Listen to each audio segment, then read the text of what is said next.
صدر ذیشان، اہل میزان، معزز سامعین کرام، السلام علیکم ورحمۃ اللہ وبرکاتہ۔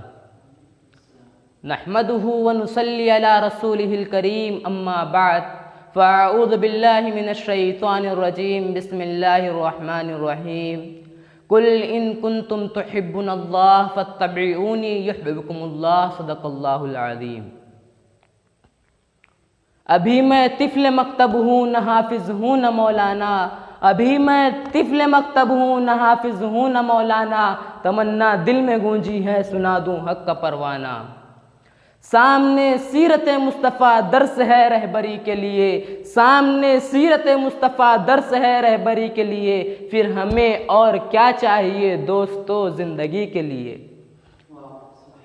سامعین باتمکین، بحیثیت مسلمان ہمارے ایمان کی بنیاد اس عقیدے پر استوار ہے کہ ہماری بقا و سلامتی کا راز محمد مصطفیٰ صلی اللہ تعالیٰ علیہ وسلم میں مضمر ہے۔ آپ کی محبت ہی اصل ایمان ہے، جس کے بغیر قصر ایمان کی تکمیل ممکن نہیں۔ بزم ہستی میں چراغ مصطفیٰ کو فروزہ کرنے سے نخل ایمان پھلتا پھولتا ہے اور نظریاتی و فکری پراگندگی کی فضا چھڑ جاتی ہے۔ در دل مسلم مقام مصطفیٰ است، آبروئے معاذ نام مصطفیٰ است۔ حضرت محمد صلی اللہ تعالیٰ علیہ وسلم کا مقام تمام مسلمانوں کے دل میں ہے اور ہماری ملی عزت و آبرو اسی کے نام سے قائم ہے۔ معزز سامعین، چمنستان دہر کے ہنگامے اور رونقیں اسی گل کی مرہون منت ہے جسے اللہ تبارک و تعالی نے اس کائنات رنگ و بو کی افزائش حسن کے لیے منتخب فرمایا۔ اس لیے تو علامہ اقبال نے اس بارے میں کیا خوب کہہ گئے ہیں، ہونا یہ پھول تو بلبل کا ترنم بھی نہ ہو، ہونا یہ پھول تو بلبل کا ترنم بھی نہ ہو، چمنے دہر میں کلیوں کا تبسم بھی نہ ہو، یہ نہ ساقی ہو تو پھر میں بھی نہ ہو خم بھی نہ ہو، یہ نہ ساقی ہو تو پھر میں بھی نہ ہو خم بھی نہ ہو، چمنے بزم توحید بھی دنیا میں نہ ہو تم بھی نہ ہو، بزم توحید بھی دنیا میں نہ ہو تم بھی نہ ہو۔ حضور سرور کونین کی ذات حسن و جمال کا سرچشمہ ہے، کائنات حسن کا ہر ذرہ ذرہ دہلیز مصطفیٰ کا ادنا سا بھکاری ہے، چمنے دہر کی تمام رعنائیاں اسی کے دم قدم سے ہے۔ رب کریم نے آپ کو وہ جمال بے مثال عطا فرمایا جس کا ظہور اگر کامل ہو جاتا تو انسانی آنکھ اس کے جلووں کی تاب نہ لا سکتی۔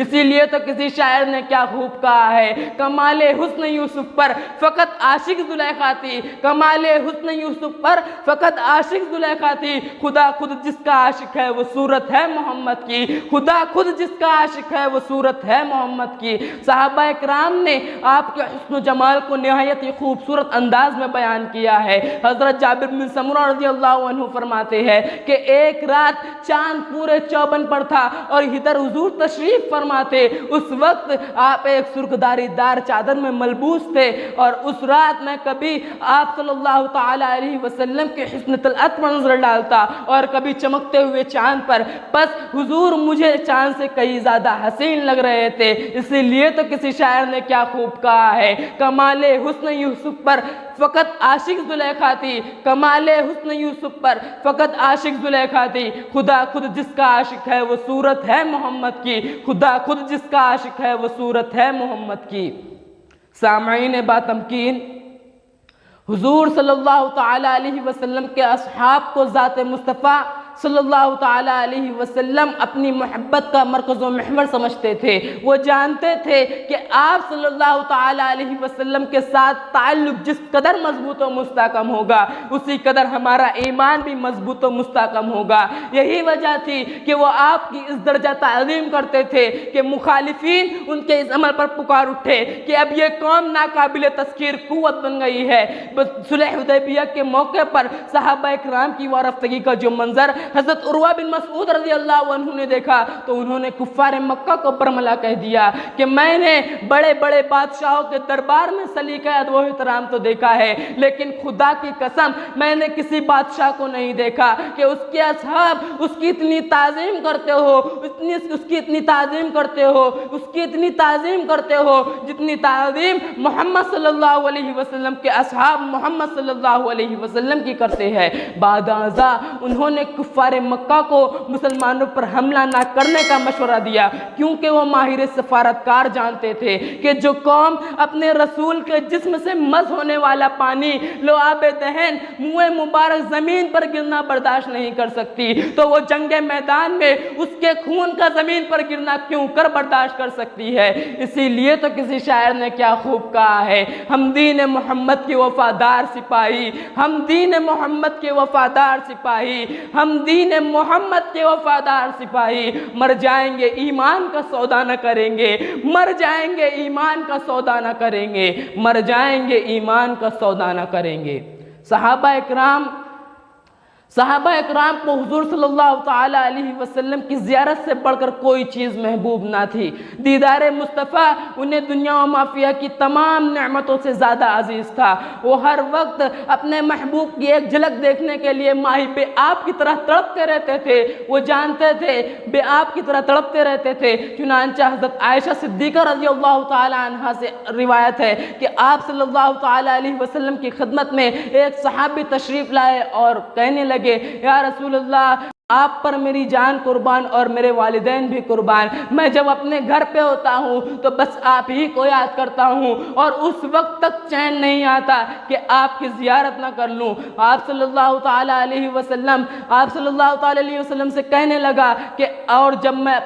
اپنی موت اور آپ کے وصال کا خیال آتا ہے تو سوچتا ہوں کہ آپ تو انبیاء کرام کے ساتھ جنت میں اعلیٰ بلند ترین مقام پر فائز ہوں گے، اور خدشہ ہے کہ کبھی جب میں جنت میں داخل ہوں گا تو کبھی آپ کی زیارت سے محروم نہ ہو جاؤں۔ تو اس وقت آپ صلی اللہ تعالیٰ علیہ وسلم نے اس صحابی کے جواب میں سکوت اختیار فرمایا۔ اسی اثناء میں حضرت جبریل علیہ السلام تشریف لائے اور یہ آیت نازل ہوئی، وَمَن يُطِعِ اللَّهَ وَالرَّسُولَ فَأُولَٰئِكَ أَنْعَمَ اللَّهُ عَلَيْهِمْ، اور جو کوئی اللہ اور اس کے رسول کی اطاعت کرے تو یہی لوگ ان کے ساتھ ہوں گے جن پر اللہ نے انعام فرمایا۔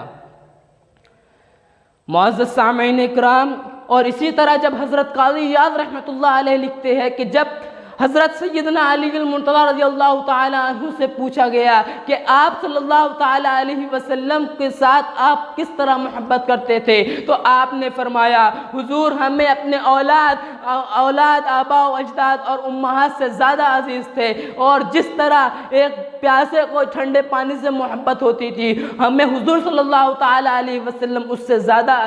عزیز تھے۔ اور آخر میں اتنا کہنا چاہتا ہوں کہ آج اگر امت مسلمہ اپنے اندر احوال عشق مصطفیٰ صلی اللہ تعالیٰ علیہ وسلم دوبارہ پیدا کر لے تو یہ دوبارہ ایک ناقابل شکست اور ناقابل تسخیر قوت بن سکتی ہے۔ اس حقیقت کی طرف علامہ اقبال نے کچھ اس طرح اشارہ کیا ہے کہ جب اسلام دشمن طاقتوں کی خواہش یہ تھی کہ اس امت مسلمہ کے سینوں سے عشق محبت مصطفیٰ صلی اللہ تعالیٰ علیہ وسلم کو نکال کر چور چور کر دیا جائے اور امت مسلمہ ایک شکست خوردہ قوم بن جائے، اسی حقیقت کی طرف علامہ اقبال نے اپنے ان اشعاروں میں توجہ دلائی ہے کہ یہ فاقہ کش جو موت سے ڈرتا نہیں ذرا، یہ فاقہ کش جو موت سے ڈرتا نہیں ذرا، یہ فاقہ کش جو موت سے ڈرتا نہیں ذرا، روح محمد اس کے بدن سے نکال دو، روح محمد اس کے بدن سے نکال دو۔ اسلام فکر عرب کو دے کے فرنگی تخیلات، فکر عرب کو دے کے فرنگی تخیلات، اسلام کو حجاز و یمن سے نکال دو۔ آخر میں ایک شعر بول کر یہاں سے رخصت ہو جاؤں گا کہ